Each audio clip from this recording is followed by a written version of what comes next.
Good morning and welcome back to the Orlando Real Estate Buzz. After 3 or 4 weeks of just all kinds of news, it's been kind of restful this week.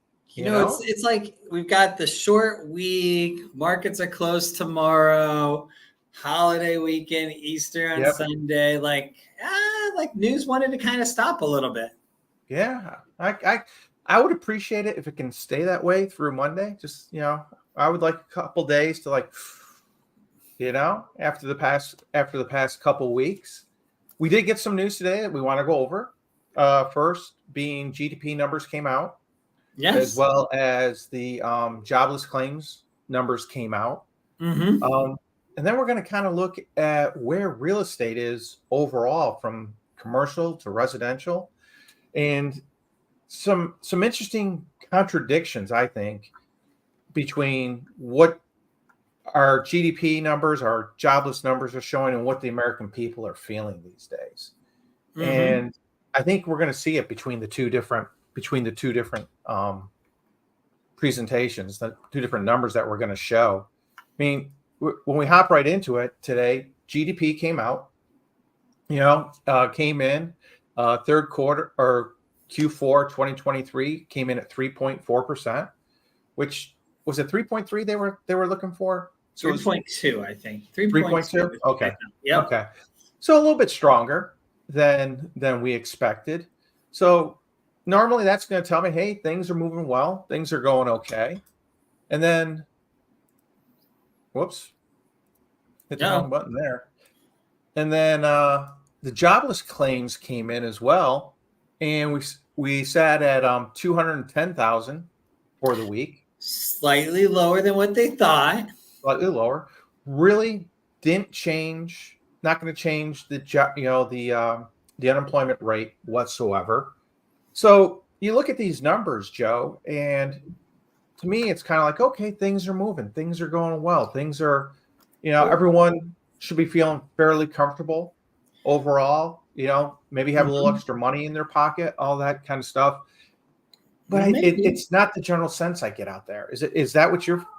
What are you feeling? What are you hearing from your clients? I feel the same way. Like, one thing that with like the jobless numbers that came out, I noticed, new figures were slightly lower than they thought. But what caught my mind was continuing claims increased, and that went up to 1.819 million from 1.795. So a decent little increase. And that tells me like, okay, well, people that are out of work aren't finding work as fast, maybe, as it was in the past. But we're dealing with a lot of, I feel like, I think if you ask anybody, like, you don't feel like your dollar quite goes as far, do you? No, I mean, we're not on inflation numbers today. It's those come out tomorrow. We'll keep the blood pressure low today. Okay. I don't know who does the grocery shopping in your family. I do in mine. And it hurts. It hurts when you go. You know what? But bananas haven't gone up in cost. They haven't? Oh. Well, gonna be eating a lot more bananas, I think, than previously. But reason why we bring this up today is we start getting into what's going on overall in the real estate market. And a few headlines you see out there, home buyers given slight bit of price relief. Well, prices came down about 0.1%. Is that relief? No, not really. 0.1?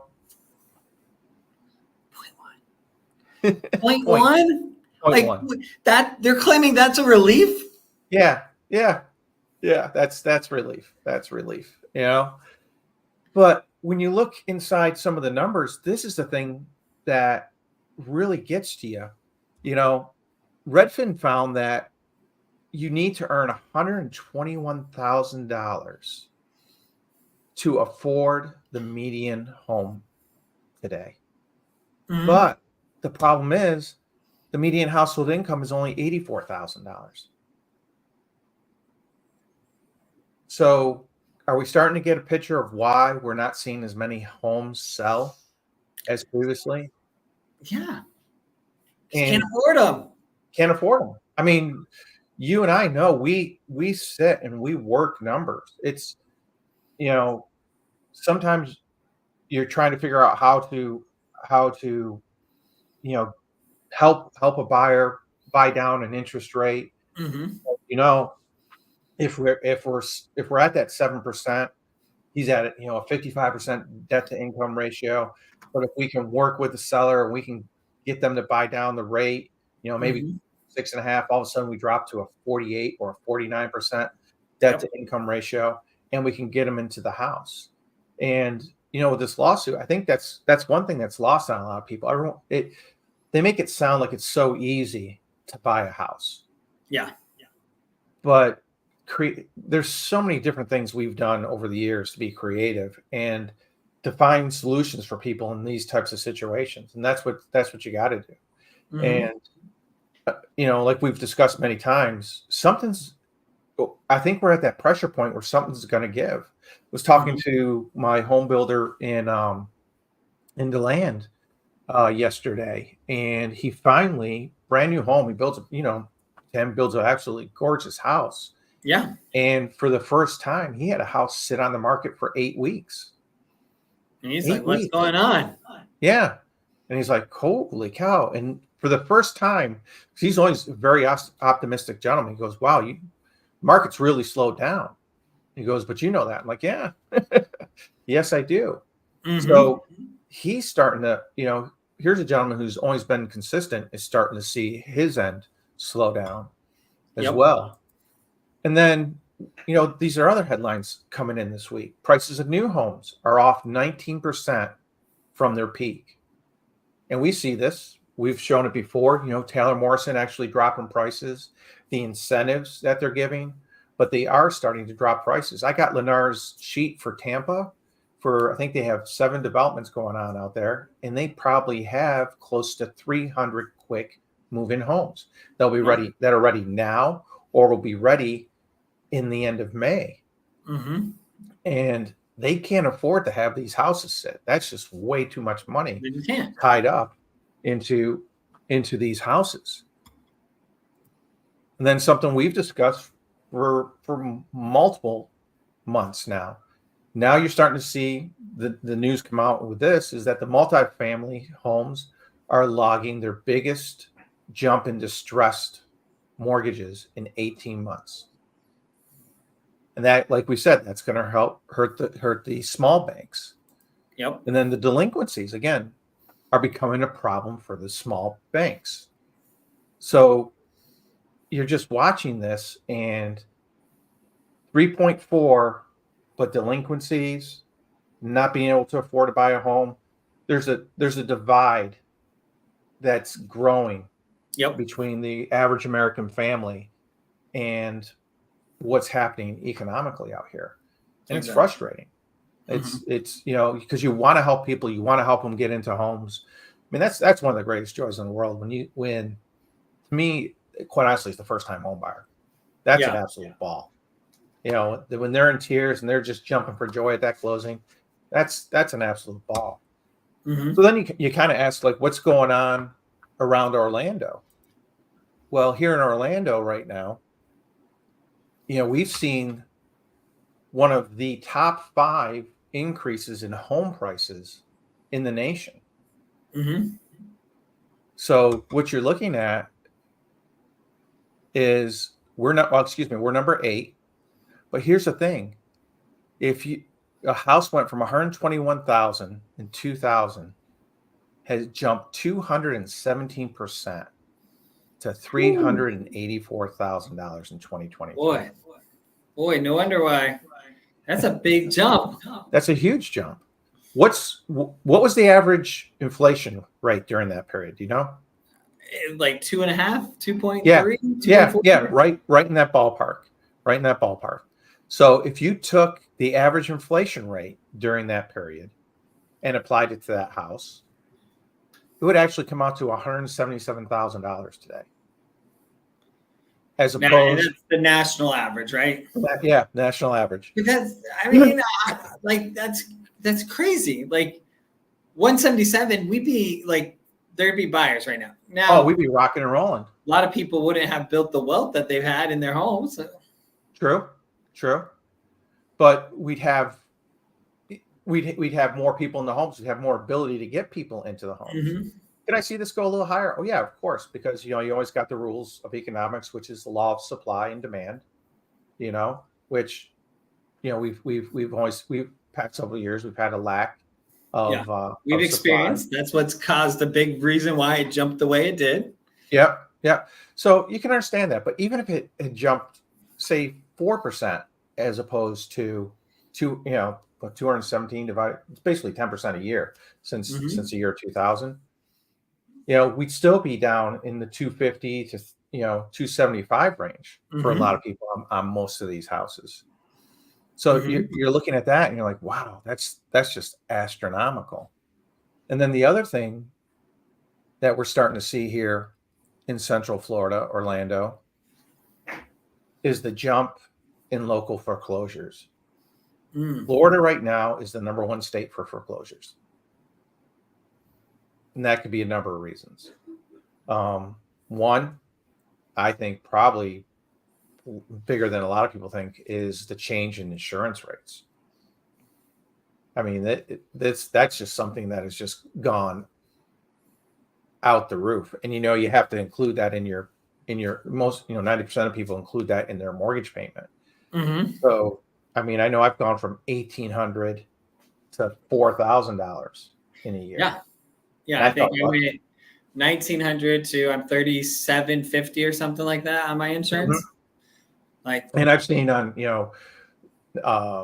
Nextdoor, Facebook, people getting bills all of a sudden for $9,000, $8,000 in my community, and you're like, oh my gosh, when does mine expire?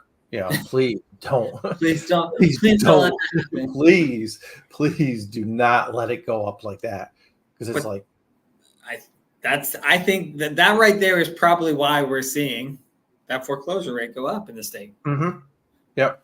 Because when you look at it with all the growth that we've had, you think a lot of, I would sell my house, do a quick sale on my house, because there's no reason really, unless you just recently bought the house, that you should have negative equity in your house these days. If you bought it any time before 2021, you should easily be positive, unless you took money out. Unless you did some kind of home equity line or something like that, you should be in the positive. And why would you let it go to foreclosure? Cash it out, take the money, start over again. Don't get that foreclosure on your credit record, because that's stuck there for 7 years.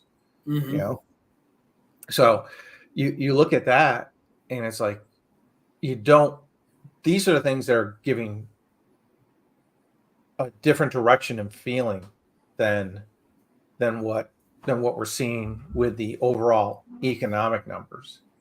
I think it's just a tough way to operate right now. So, but that's really what's kind of going on overall in the economy.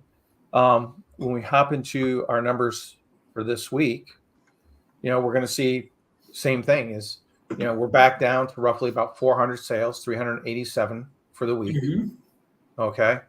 Our inventory is going back up just a hair, up another 45. And then here again, the condos back down to that 130 mark, consistently dropping, with the inventory continuing to increase. And then the numbers we always really like to look at is, the original list to sales price. And on average, people are coming off about $32,000 off the price of their home. That's a significant drop. That's a very significant drop. And we're still holding that 94.5%. Again, that to me is a significant drop. That to me is nowhere near a seller market. I saw one of the a luxury agent who does a lot of stuff on Instagram put out this week, oh, it's still a seller's market. I'm like, are you kidding? I Let me mean, show on you. the perfect properties, I mean, every once in a while we run up into Yeah. these multiple offer situations, but they're the ones where you look at it and you're like, yeah, that thing's gonna go fast. Yeah. Yeah. But let's look at, because she specializes in the luxury market. Okay. Mm-hmm. Well, let's look at this. The original list to sales price on homes over $1 million. They're on average cutting $176,000 off the original list price. And they're barely keeping above 90%. They're at 91%. Mm-hmm. That's not a seller's market.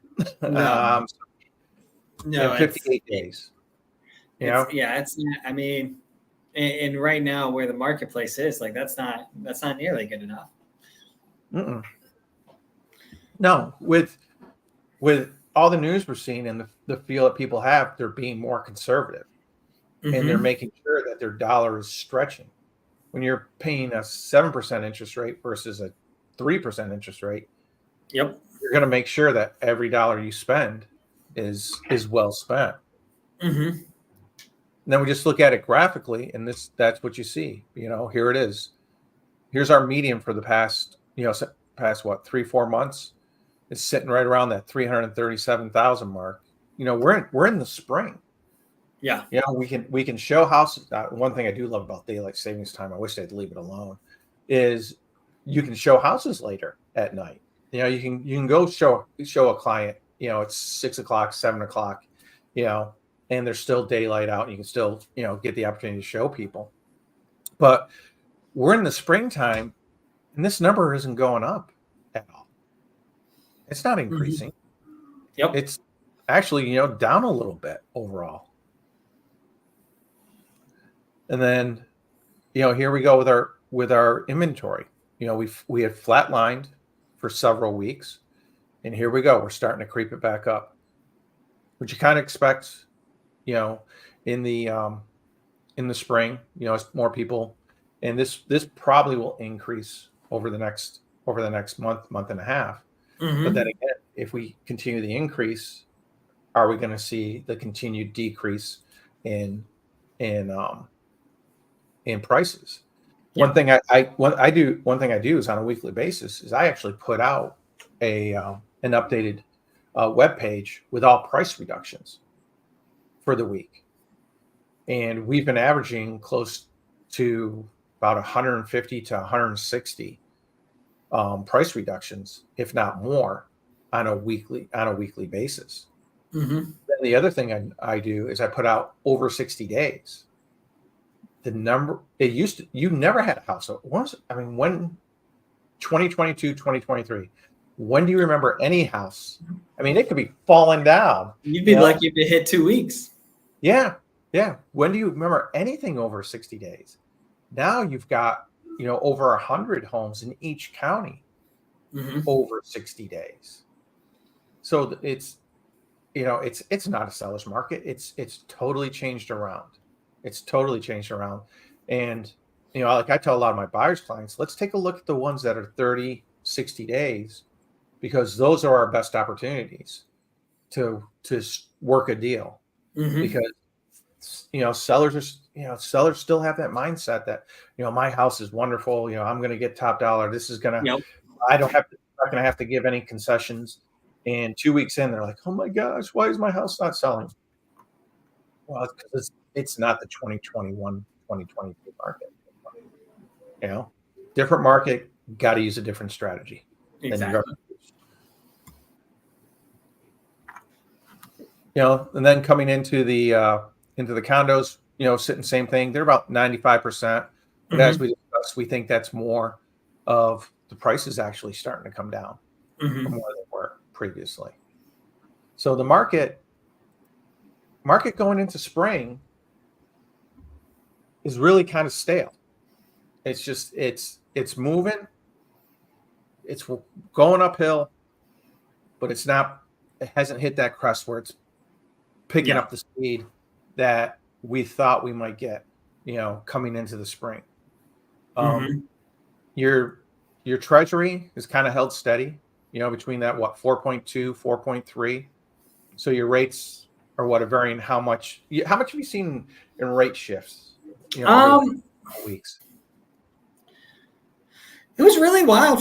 We had a lot of movement up, and then we had some big movement back last week. This week's been pretty stable, but one thing that I did notice is we actually had a couple of days where we saw rates slightly improve, right? Even though bond markets slightly worsen.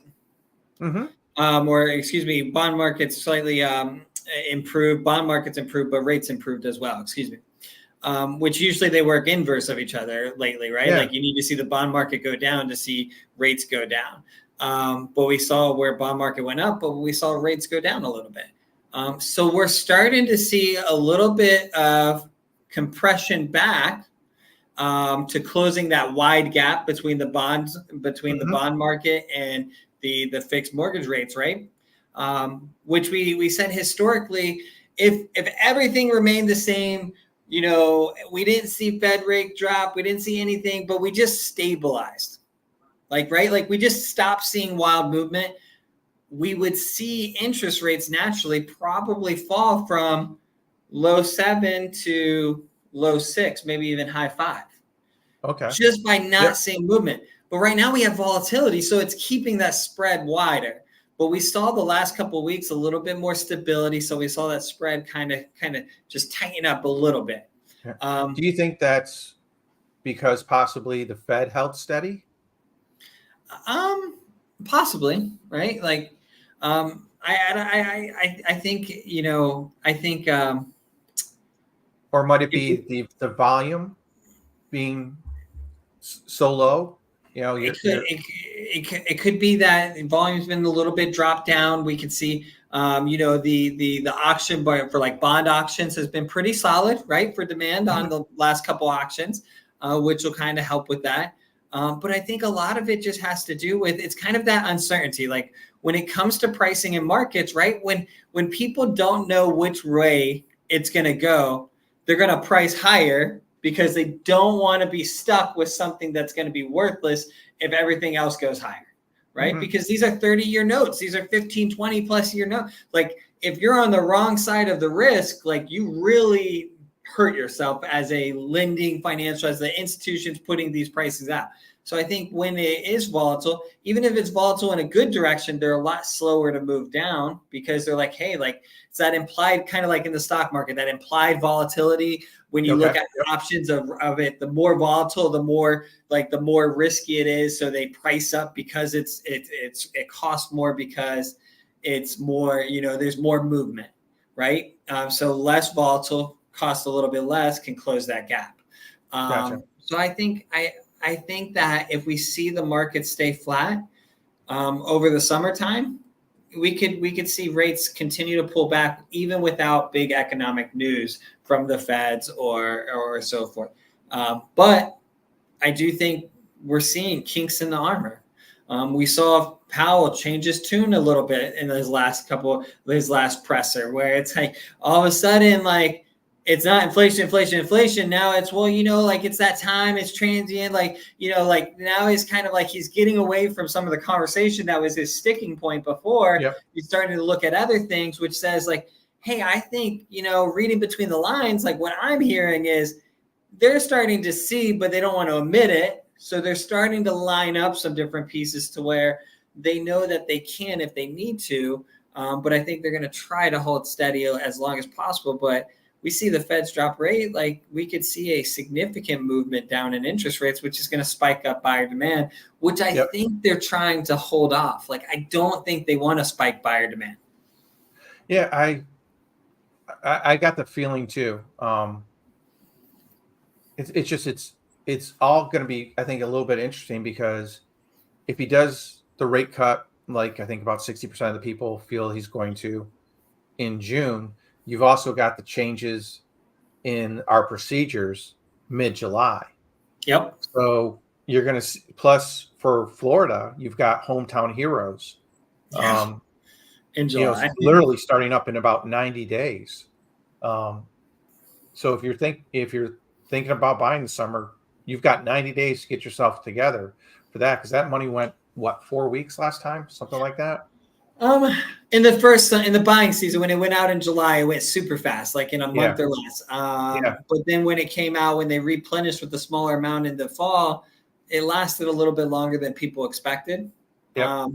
So I think though, if we're in buying season, a lot of people have been pent up waiting.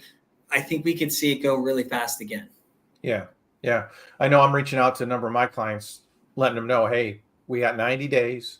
Mm-hmm. Let's get back in touch with Joe. Let's get everything lined up. So July 1st, you know, we're ready and we've got Yeah. that money available. But there's a number of dynamics coming in July Yep. that you're right. You kind of feel like there's this dam, pressure being put on this dam, and is that when it's gonna blow up? If we drop like we've seen in the past, at roughly about 6.5% is when we started to see people get back into the market. Mm-hmm. That believe it or not, that 0.5% is making that much of a difference right Yeah. now. And I Yep. think that I agree with you. I think there's a ton of pent up demand out there that people are just waiting to jump in. Yep. So it'll be interesting because inventory's building. So anyways, thanks for your time this morning. As always, please like, subscribe, and join us every Thursday. And have a blessed and happy Easter, everyone. Take care.